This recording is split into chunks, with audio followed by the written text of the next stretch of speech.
नमस्कार साथियों। आज हम ब्रिटिश आधिपत्य के बारे में पढ़ेंगे।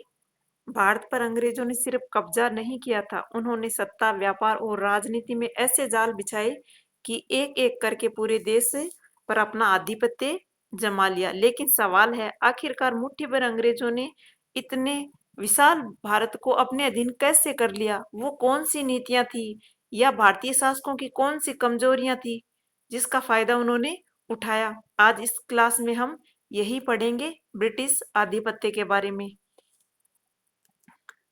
राजस्थान के जो शासक और सामंत थे, उनके आपसी झगड़े इतने बढ़ गए थे कि मराठों ने हस्तक्षेप करना शुरू कर दिया। मराठों की एक रानी हुई थी अहिल्याबाई।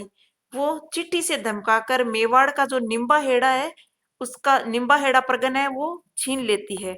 मराठा इतनी शक्तिशाली हो गए थे।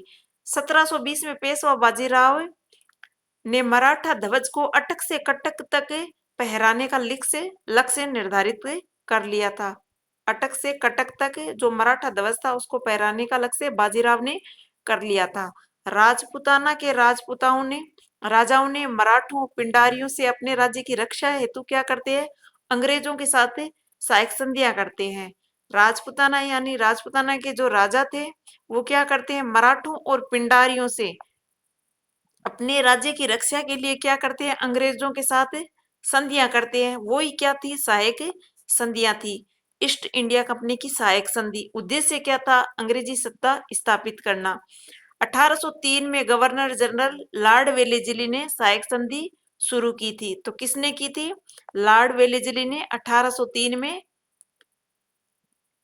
सहायक संधि शुरू की थी, जिसका प्रतिनिधि किसे बनाया गया था? लॉर्ड लेक को बनाया गया था। सर्वप्रथम संधि कब होती है? 29 सितंबर 1803 को। कब होती है सर्वप्रथम संधि? पहली संधि होती है 29 सितंबर 1803 को। भरतपुर के जो शासक थे रणजीत सिंह, इनके साथ की जाती है। फिर आक्रामक विस्तृत रक्षात्मक संधि जो 14 नवंबर 1803 को अलवर के जो शासक थे बख्तावर सिंह, अलवर रियासत के जो संस्थापक प्रताप सिंह थे, उनके ये पुत्र थे, इनके साथ ये की गई थी। फिर आती है अधीनस्थ संधि जो 1817 से 1818 की है। सहायक संधि का ये बदला हुआ नाम है। जो सहायक संधि थी, उसका नाम बदल कर क्या कर दिया? अधीनस्थ संधि कर दिया था। इसके गवर्नर जनरल कौन थे? लॉर्ड हेस्टिंग थे। कौन थे? लॉर्ड हेस्टिंग थे। जो 1803 में गवर्नर जनरल कौन थे? लॉर्ड वेलेस्ली थे। और गवर्नर जनरल इसमें कौन थे? अधीनस्थ संधि थी, उसमें लॉर्ड हेस्टिंग थे। कौन थे? लॉर्ड हेस्टिंग थे। Delhi resident Charles Metcalfe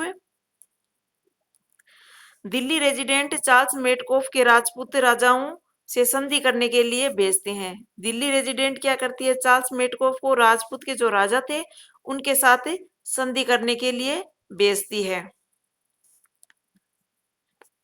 Charles Metcalfe ने सुझाव दिया कि राजस्थान के जो राजपूत शासकों का एक परिसंघ बना दिया जाए जो ब्रिटिश संरक्षण में कार्य करे, यानी ब्रिटिश के देख रेख में कार्य करे, परंतु जिससे राजपुताना में पिंडारियों और मराठों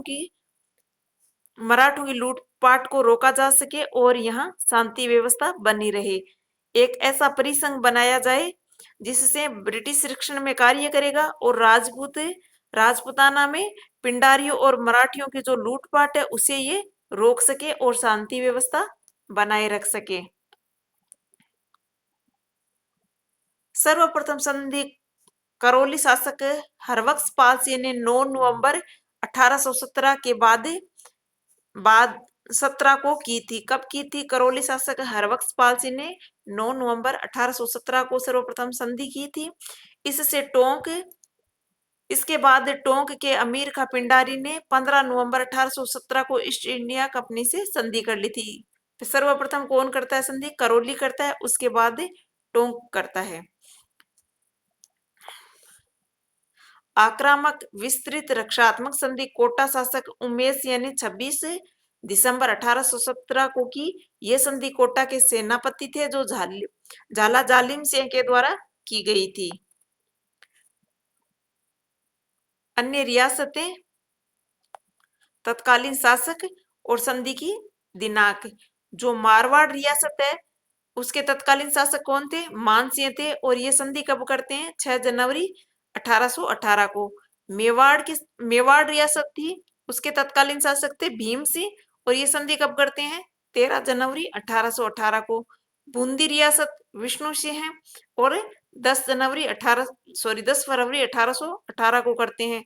बीकानेर रियासत शासक थे सूरज सिंह, और 21 मार्च 1818 को करते हैं संधि।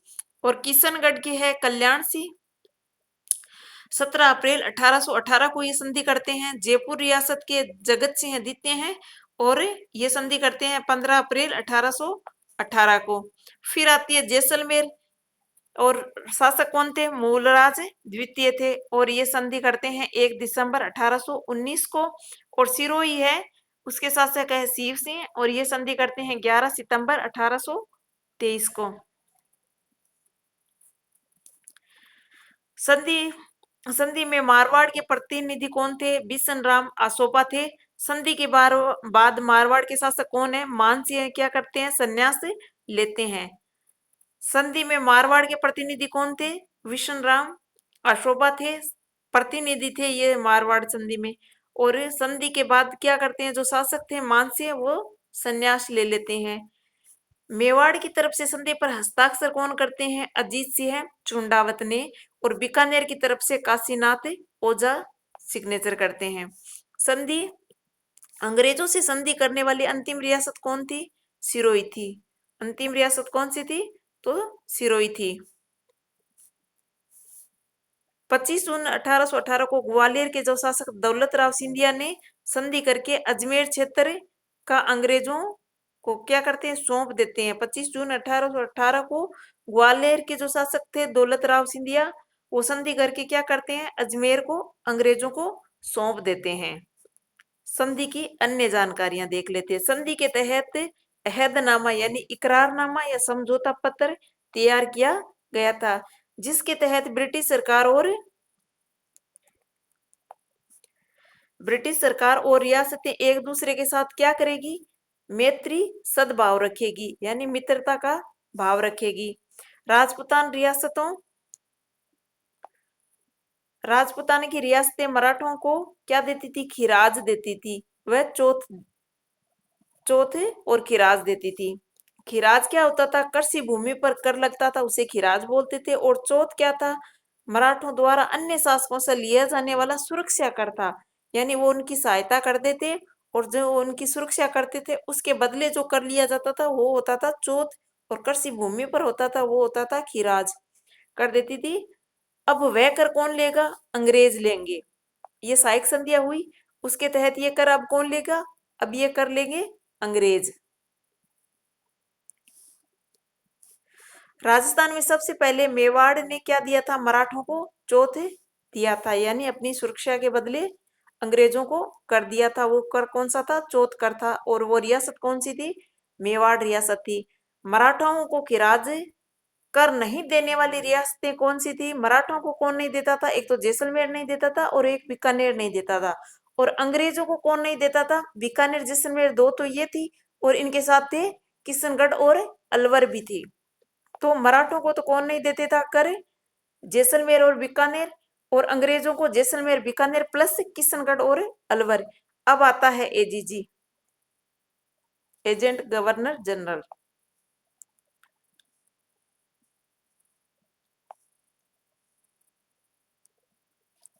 संधियों के तहत 1832 में राजपुताना एजेंसी की स्थापना हुई, जिसका मुख्यालय कहाँ रखा गया था? अजमेर रखा गया। राजपुताना एजेंसी की स्थापना 1832 में होती है, और इसका जो मुख्यालय था वो अजमेर में रखा गया। और जो इसका मुख्य अधिकारी होता था उसे बोलते थे एजीजी, एजेंट गवर्नर जनरल था। राजस्थान का प्रथम एजीजी कौन था? तो लोकेट था। Governor general Lord William Bentinck ने 1832 में नियुक्त किया था। सभी रियासतें एजीजी के नियंत्रण में थी। एजीजी के नीचे प्रत्येक रियासत में क्या होता था? एक पीए रहता था, पॉलिटिकल एजेंट होता था। 1845 में एजीजी का ग्रीष्मकालीन मुख्यालय था वो अजमेर से कहाँ कर देते हैं, माउंट आबू स्थानांतरित कर देते हैं। पहले जब इसकी स्थापना होती है राजपूताना एजेंसी की, तो इसका मुख्यालय कहाँ रखा गया था, अजमेर रखा गया। और ग्रीष्म काल में इसका मुख्यालय कहाँ कर देते हैं, तो माउंट आबू में कर देते हैं। Governor general Lord William Bentinck ने 1832 में अजमेर में देसी रियासतों का क्या लगाया था, दरबार लगाया था। कौन लगाता है, विलियम बेंटिंग। कब लगाता है, जनवरी 1832 में। और अजमेर में देसी रियासतों का दरबार लगाया था। प्रमुख बटालियन, अंग्रेजों ने शेखावाटी में विद्रोह को दबाने के लिए 1845 में शेखावाटी ब्रिगेड की स्थापना की थी, जिसका मुख्यालय कहाँ रखा था, झुंझुनू में रखा था। अंग्रेजों ने मेरों पर अपना नियंत्रण स्थापित करने हेतु मेर जाति के विद्रोह को दबाने के लिए 1822 में क्या करते हैं, मेरवाड़ा बटालियन की स्थापना करते हैं और उसका मुख्यालय होता है ब्यावर। जो शेखावाटी ब्रिगेड थी उसका मुख्यालय था झुंझुनू और मेरवाड़ बटालियन थी उसका मुख्यालय था ब्यावर में। और जो जोधपुर बटालियन थी उसकी स्थापना कब होती है, 1835 में। और इसका मुख्यालय रखा जाता है एरिनपुरा। और इसका जो गठन का जो खर्च हुआ था वो भी क्या, जोधपुर राज्य पर ही थोप दिया था अंग्रेजों ने। महाराणा सरदार सिंह के शासनकाल में अप्रैल 1841 में भोमर क्षेत्र में सुप्रबंध का बहाना लेकर अंग्रेजों ने मेवाड़ भीलकोर कोपर्स की स्थापना की, जिसका मुख्यालय खेरवाड़ा उदयपुर में रखा गया था। अजमेर दरबार, जैसे अकबर ने लगाया था नागौर दरबार, वैसे ही अजमेर दरबार है 22 अक्टूबर 1870 को। और अकबर वाला होता है 1570 को और ये होता है 1870 को। तो 70 तो एजिटेज रहेगा दोनों में, ठीक है। अजमेर दरबार 22 अक्टूबर 1870 को भारत के तत्कालीन गवर्नर जनरल और वायसराय लॉर्ड मेयो ने अजमेर में राजपुताना के सभी राजाओं को एक दरबार लगाकर क्या करते हैं, वहां बुलाते हैं। इस दरबार में क्या होता है, जो कोटा का महाराव है उसको नहीं बुलाया गया। क्यों नहीं बुलाया गया, ऐसा कहा जाता है कि 1857 के विद्रोह में उनकी भूमिका बताई जाती थी कोटा के महाराव की। और जोधपुर के महाराजा तक सिंह क्या करते हैं, दरबार में तो आते हैं पर जयपुर और उदयपुर के राजाओं की कुर्सियां अपनी कुर्सियों से आगे लगी होने की वजह से क्या करते हैं, आते हैं तक सिंह और वापिस चले जाते हैं जोधपुर के महाराजा। अंग्रेजी शिक्षा 1875 में रिचर्ड बार्क ने अजमेर में क्या किया, मेयो कॉलेज की स्थापना की। और राजस्थान में अंग्रेजी शिक्षा की शुरुआत अजमेर से हुई थी। तो राजस्थान में अंग्रेजी शिक्षा की शुरुआत कहाँ से हुई थी, अजमेर से हुई थी। राजस्थान के शासकों सामंतों के बालकों की शिक्षा के लिए अलग से कॉलेज खोलने का सुझाव कौन देता है, वाल्टर देता है कि जो शासक और सामंत है उनके बच्चों के लिए अलग से व्यवस्था होनी चाहिए, ये सुझाव देता है कर्नल वाल्टर। इसके लिए जयपुर में नोबल्स स्कूल और उदयपुर में सुब्रतन पाठशाला प्रारंभ की गई थी। नमक समझौता, सांबर झील जयपुर और जोधपुर रियासत के संयुक्त अधिकार में आती थी। जो सांबर झील है वो जयपुर और जोधपुर रियासत है, इनके संयुक्त अधिकार था इस झील पर। जयपुर नरेश राम सिंह द्वितीय व दीवान उनका कौन था, सीवदान था। और जोधपुर के शासक कौन थे, तख्त सिंह हैं। 1869 में क्या करते हैं, अंग्रेजों से सांबर झील के लिए नमक समझौता किया जाता है।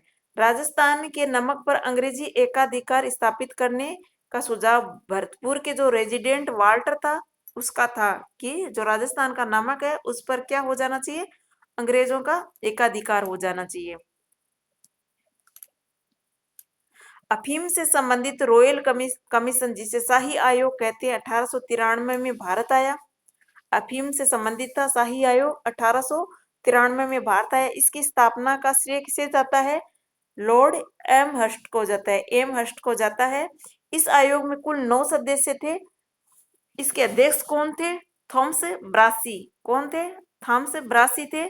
और इसके 2 सदस्य भारतीय थे, लक्ष्मेश्वर सिंह दरभंगा के महाराजा थे और हरिदास बिहारी दास देसाई जो जूनागढ़ के दीवान थे। अंग्रेजों ने अपनी व्यवस्था कायम रखने के लिए नसीराबाद छावनी मंडल की स्थापना की।